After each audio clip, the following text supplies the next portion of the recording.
प्रिय विद्यार्थियों, मैं दुर्गेश दर दुबे आप सभी का हिंदी क्लास में स्वागत करता हूं।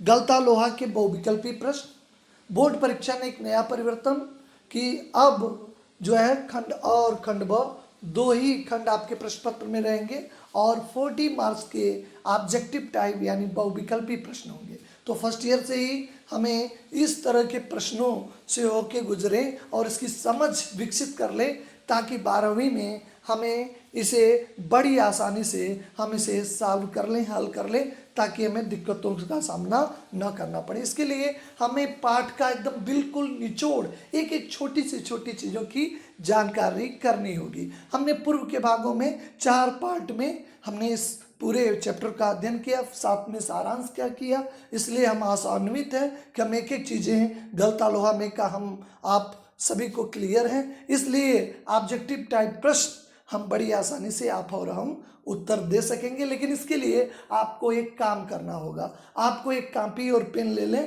ताकि अपने स्वयं का मूल्यांकन करें कि हम कितना प्रश्न कर पा रहे हैं, क्योंकि इसका तुरंत ही आंसर 10 सेकंड से कम लगेगा आपने अगर पाठ को मन से किया है। और इसे आप स्वयं का मूल्यांकन कर लें कि कितना आप कर पा रहे हैं, और कमेंट के माध्यम से यूट्यूब चैनल पे जो कमेंट के माध्यम से आप बतावें कि आप 20 में कितनी ईमानदारी से बताएंगे, कितने प्रश्नों का सही जवाब दे रहे हैं, इससे पता लगेगा, आपकी समझ विकसित होगी। ये पहला प्रयास है, कोई दिक्कत नहीं है। इसलिए आप जरूर करें, कॉपी और कलम ले लें साथ में और इस प्रश्नों का सही आंसर लिखते जाएं और अंत में स्वयं का मूल्यांकन करें। देखिए पहला प्रश्न आपके समक्ष, गलता लोहा कहानी में जो पहला प्रश्न है, गलता लोहा कहानी के मुख्य पात्र कौन है? पहला प्रश्न है, ध्यान से इसका ऑप्शन देखिए, बंशीधर, धनराम, मास्टर त्रिलोकी सिंह और मोहन। आपके पास समय है 10 सेकेंड, आप इसका आंसर भली बात सोचें। बंशीधर, धनराम, मास्टर त्रिलोकी सिंह और चौथा ऑप्शन है मोहन। चलिए, आपने इसका आंसर सोच लिया होगा और इसका आप अपनी कॉपी पे लिख लें स्वयं मूल्यांकन के लिए। हम आपको सही ऑप्शन बता दे रहे हैं, मोहन। बाकी ऑप्शन गलत है, मोहन वाला ही ऑप्शन सही है, बाकी ये तीनों ऑप्शन गलत है। मोहन ही कहानी का मुख्य पात्र है, इसी के चारों तरफ कहानी घूमती है। प्रश्न संख्या 2 देखें, बंशीधर को कौन से गांव जाकर रुद्री पाठ करना था? बंशीधर को कौन से गांव जाकर रुद्री पाठ करना था? आपको ऑप्शन आपके सामने है, रामनगर, मोहनपुर, जगन्नाथपुर और चौथा है गणना। विचार कर लें, बहुत ही आसानी से अगर आपने चैप्टर पढ़ा होगा तो बहुत ही कम समय में इसका आंसर दे सकते हैं। चलिए, इसका सही आंसर है गणनाथ। आप लोग इस पे जो है टिक लगाए हो, उसका सही मूल्यांकन कर ले। देखिए अगला प्रश्न है आपके बीच में कि मास्टर त्रिलोक सिंह गुजर गए होंगे, सबसे पहले ये बात किसने कही? मास्टर त्रिलोक सिंह गुजर गए होंगे, सबसे पहले बात किसने कही होगी? ऑप्शन आपका पहला है धनराम, मोहन, तीसरा ऑप्शन है बंशीधर और चौथा है गोपाल। विचार करें आप, धनराम, मोहन, बंशीधर और चौथा है गोपाल। चलिए, सबसे पहले हम आपको बता दें इसका सही आंसर है मोहन। मोहन ने ही सबसे पहले अपने मित्र धनराम से उसकी ऑफर पे जाके पूछा था। मोहन के अंदर तो किस तरह की भावना बचपन में थी? सामाजिक, आर्थिक भेदभाव, देखिए जातिगत था, चूंकि कर्मकांडी वह ब्राह्मण के परिवार में था, इसलिए उसके अंदर जातिगत भावना थी, जो इसका आंसर है सही, जातिगत भावना। चलिए पांचवा प्रश्न पे हम विचार करते हैं, धनराम को पहाड़ा सुनाना किस प्रकार था? यानी उसके अंदर किस तरह लगता था, किस तरह की फीलिंग आ रही थी जब मास्टर त्रिलोक सिंह ने कहा था कि धनराम पहाड़ा को सुनाओ, उसके अंदर किस तरह की भावना था? ऑप्शन ए, साइकिल चलाने जैसा, खेत जोतना जैसा, पहाड़ पर चढ़ने जैसा या चुटकी जैसा बजाना आसान था। यानी विचार आप कर लेंगे, सही आंसर आप सही लिख लें, साइकिल चलाना, खेत जोतना, पहाड़ पर चढ़ना और चौथा ऑप्शन है चुटकी बजाना। चलिए आपको सही आंसर पे हम ले चलते हैं। सही आंसर इसका पहाड़ा, पहाड़ा सुनाना उसके लिए पहाड़ पे चढ़ने जैसा था। ऑप्शन सेकंड सही है। चलिए छठवें प्रश्न में हम लोग विचार करते हैं। मास्टर त्रिलोक सिंह धनराम से कहा तेरे दिमाग में भरा है। प्रश्न को ध्यान से सुन लें। मास्टर त्रिलोक सिंह ने धनराम से कहा तेरे दिमाग में भरा है।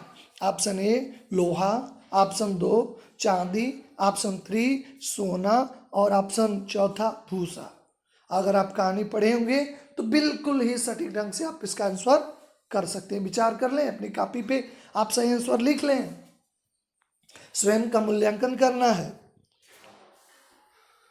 चलिए समय के को ध्यान में रखते हुए आपको हम सही आंसर बताते हैं। उन्होंने कहा कि तेरे दिमाग में तो लोहा भरा है, विद्या का ताप कहाँ से लगेगा? तो ऑप्शन फर्स्ट ही सही है, लोहा। धनराम के पिता का नाम था, विचार कर ले, आप सही आंसर इसका लिख लें। गंगाराम, दीनाराम, श्याम सुंदर, त्रिलोकी सिंह। धनराम के पिता का नाम था। आप आंसर लिख लिए होंगे जल्दी से। चलिए हम आपको सही ऑप्शन की ओर ले चल रहे हैं। धनराम के पिता का नाम गंगाराम था। ऑप्शन फर्स्ट ही सही है। मास्टर त्रिलोक सिंह ने धनराम से पहाड़ा पूछा था, कितने का पहाड़ा पूछा था? ये आपको एकदम बिल्कुल सटीक है। आप अगर चाहें तो बहुत जल्दी से इसका 2 सेकंड में आंसर दे दिए होंगे। आप सही ऑप्शन लगा लें। फर्स्ट है 12 का, सेकंड है 13 का, थर्ड है 14 का और अंतिम ऑप्शन है 15 का। आप सही आंसर लिख लीजिए, स्वयं का मूल्यांकन करना, ताकि आप कमेंट करके अपना स्वयं का मूल्यांकन बताइए कि कितने में कितना आपका सही है। आपको बता दें 13 का पहाड़ा उन्हें सुनाना था। एकदम कन्फर्म है, आपने पढ़ा भी होगा। 9वां प्रश्न की ओर हम लोग बढ़ रहे हैं। आगे की पढ़ाई के लिए जो प्राथमिक शिक्षा थी विद्यालय की वो पूरा हो गई थी, तो मोहन को स्कूल, जो नया स्कूल था, वो कितनी दूर था? देखिए बहुत अच्छा प्रश्न है। आगे की पढ़ाई के लिए, यानी प्राथमिक तक तो पढ़ लिया था, उच्च प्राथमिक शिक्षा के लिए मोहन का स्कूल गांव से कितनी दूर था? ऑप्शन फर्स्ट है 4 मील, सेकंड है 5 मील, 8 मील और अंतिम ऑप्शन है 10 मील। तो आप विचार कर लिए होंगे अगर आपने कहानी को ध्यान से पढ़ा होगा। तो इसका सही आंसर आपको हम बता दिए देते हैं। ऑप्शन फर्स्ट 4 मील की दूरी पे था, नदी पार करके जाना था। ये आपकी एनसीईआरटी बुक में आप बड़े आराम से इस आंसर को देख सकते हैं। मोहन, प्रश्न संख्या 10 की ओर बढ़ रहे हैं। मोहन को नदी में डूबने से कौन बचाया था? बहुत ही अच्छा प्रश्न है। मोहन को नदी में डूबने से कौन बचाया? देखिए ऑप्शन ए चौकीदार, ऑप्शन सेकंड सिपाही, ऑप्शन थर्ड शिक्षक और ऑप्शन 4 घसियारा। बिल्कुल अगर आप पाठ में सटीक मन से पढ़े होंगे, सही ध्यान से पढ़े होंगे, तो निश्चित तौर पे इसका 5 सेकंड के अंदर ही आप इसका आंसर बता सकते हैं। चलिए आपको सही आंसर की तरफ लेके बढ़ते हैं। घसियारा, संजोग अच्छा था, इसी घटना ने बंशीधर को आहत भी कर दिया था और फिर विचार करने लगे, एक ही लड़का था कि अब कैसे उसको उस विद्यालय में भेजें। नदी पार करते हुए अचानक पानी बढ़ गया था। अगले प्रश्न की ओर बढ़ते हैं। मोहन के खानदान का कौन व्यक्ति लखनऊ से आया था? बिल्कुल आसान है, आप इसको 3 सेकंड में इसका आंसर दे सकते हैं। मोहन के खानदान का कौन व्यक्ति लखनऊ से आया था? Option first Dinesh, second Ramesh, option third Suresh और अंतिम ऑप्शन है राकेश। बिल्कुल आप 3 सेकंड में इसका आंसर दे दिए होंगे। आप सभी जरूर बताइएगा कि आपका कितने में कितना सही है। बिल्कुल इसका सही ऑप्शन है आपका रमेश। रमेश ही सही उत्तर है, बिल्कुल आसान है। रमेश कार्यालय में कार्यरत था, किस पद पे ये बताना आपको। रमेश कार्यालय में जिस पद पे कार्यरत था वो पद बताना है आपको।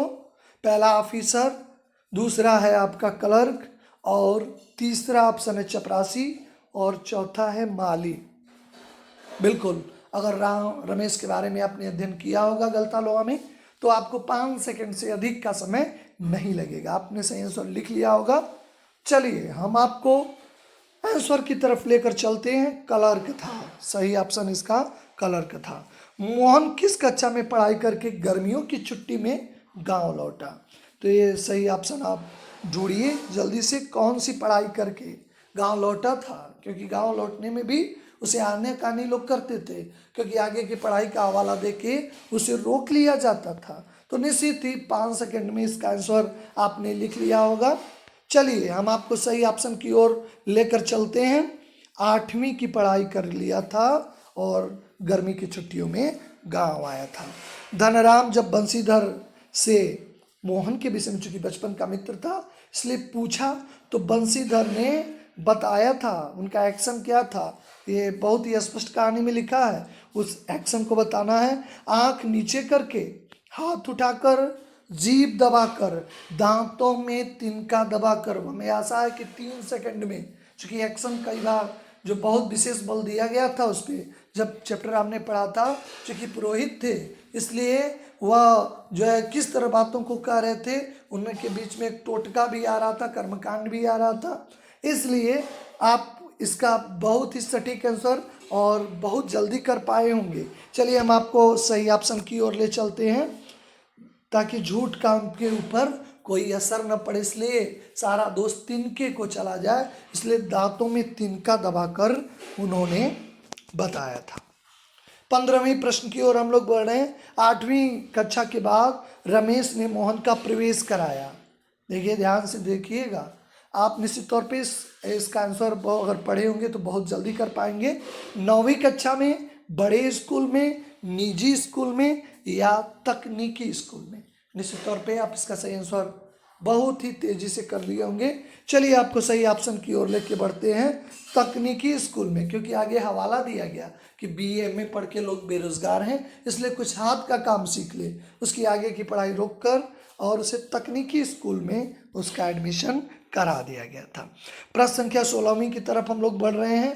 धनराम मोहन के हौसले को, सॉरी इसमें गलत छप गया है, हंसुए को ठीक कर दिया। उसके बाद धनराम मोहन के हंसुए को ठीक कर दिया। यहाँ पे हम सभी को सुधार करना है, यहाँ पे आपका हंसुए है, आपका हंसुए ऑप्शन देख लीजिए। धनराम मोहन के हंसुए को ठीक कर दिया था। उसके बाद मोहन घर चला गया, ऑप्शन है, खेत चला गया, गांव के बाहर चला गया, और चौथा ऑप्शन है उसे वापस जाने की जल्दी नहीं थी। ध्यान से सोच के इसका आंसर करिए। घर चला गया, खेत चला गया, गांव के बाहर चला गया, और ऑप्शन 4 वापस जाने की जल्दी नहीं थी। आपको चलिए सही आंसर की तरफ ले जा रहे हैं, चौथा ही सही है, वापस जाने की जल्दी नहीं थी। ब्राह्मण टोले के व्यक्ति का शिल्पकार टोले में बैठना था। देखिए इसका ऑप्शन देख लीजिए, प्रतिष्ठा के विरुद्ध, मर्यादा के विरुद्ध, इज्जत के विरुद्ध और सामाजिक स्तर के विरुद्ध। थोड़ा सा जटिलता आपको आ रही होगी क्योंकि ऑप्शन सभी सही लग रहे हैं। निश्चित तौर पे आप ध्यान से अगर सुने होंगे और इस चैप्टर को पढ़े होंगे तो आपके लिए बिल्कुल बहुत ही आसान है। चलिए आपने कर लिया होगा, हम आपको सही ऑप्शन की ओर लेके बढ़ते हैं, मर्यादा के विरुद्ध इसका सही विकल्प है। 18वां प्रश्न, धनराम के द्वारा छड़ गोलाई में मोड़े जाने को देखकर, यहाँ पे मोड़े है, मोड़े जाने को देखकर जो था, मोड़े जाने को देखकर मोहन उसे क्या तकनीकी के बारे में बताया, गुणवत्ता के बारे में बताया, या ये काम ठीक नहीं है बताया, स्वयं करने लगा? सही ऑप्शन आप जल्दी से सोच के इसका सही आंसर कर लीजिए। तकनीकी के बारे में, गुणवत्ता के बारे में, काम ठीक नहीं है बताया, या स्वयं करने लगा? हमें आशा है कि आप बहुत जल्दी से इसका आंसर दे दिए होंगे। चलिए आपको सही ऑप्शन की ओर लेके चलते हैं, स्वयं करने लगा। इसका सही जो ऑप्शन है वह स्वयं करने लगा। हम 19वें प्रश्न की ओर बढ़ रहे हैं। गलता लोहा के लेखक हैं, बहुत ही आसान प्रश्न। धर्मवीर भारती, सूर्यकांत त्रिपाठी, प्रेमचंद और शेखर जोशी। बहुत हमें आशा है कि 2 ही सेकंड में इसका आंसर आपने दे दिया होगा। चलिए सही ऑप्शन की ओर लेके चलते हैं। शेखर जोशी जी की ये रचना है गलता लोहा। और अंतिम प्रश्न आपके समक्ष है। कहानी का उद्देश्य क्या है, बहुत आराम से इसको सोचिएगा और सही आंसर लगाइएगा। कहानी का उद्देश्य है शिक्षा प्राप्त करना, पिता का सम्मान करना, गुरु का सम्मान करना, जाति भेदभाव समाप्त करना। देखिए सभी ऑप्शन आपको सही लग रहे होंगे, लेकिन बड़े विचार से इसका आंसर लिखिएगा। बिल्कुल, चलिए आपने आशा है कि कर लिया होगा। आपको बता दें कि जाति भेदभाव, क्योंकि गलता लोहा जो इसका शीर्षक है मुख्यतः वही उद्देश्य को बयां करता है। आज लोहा नहीं, एक रूढ़िवादी विचारधारा भी गल रही थी, इसलिए सबसे सटीक होगा जाति भेदभाव समाप्त करना। बिल्कुल यही सही ऑप्शन है। आप स्वयं का मूल्यांकन कर लीजिएगा और बिल्कुल कमेंट के माध्यम से आप बताइएगा कि 20 आउट आप 20 पाए हैं या जो भी पाए ईमानदारी से आप जरूर कमेंट करके जरूर बताएं, क्योंकि ये समझ विकसित करनी है। और 12th में आपको ऐसे ही बोर्ड परीक्षा में ऑब्जेक्टिव टाइप प्रश्नों का से रूबरू होना पड़ेगा। फिर 58 क्वेश्चन रहेंगे, 40 करना, बहुत अच्छा स्कोरल रहेगा। सही तो सही और गलत तो गलत। आप अगर सही ढंग से पढ़ेंगे नहीं तो निश्चित तौर पे आप पहले की तरह सुंदर राइटिंग में लिख दें या अच्छे से बना दें, वैचारात्मक लेख लिख दें। अब उससे नहीं, आपको गहराई से अध्ययन करना होगा, तभी छोटी छोटी चीज़ों को आप सही ढंग से बयां कर पाएंगे, बता पाएंगे। हमें आशा है कि आपने बेहतर ढंग से किया होगा और कमेंट के माध्यम से आप इसका जवाब देंगे कि आप 20 आउट ऑफ कितना पाए हैं। आप सभी का धन्यवाद। चलिए नेक्स्ट वीडियो में आपसे मुलाकात होती है।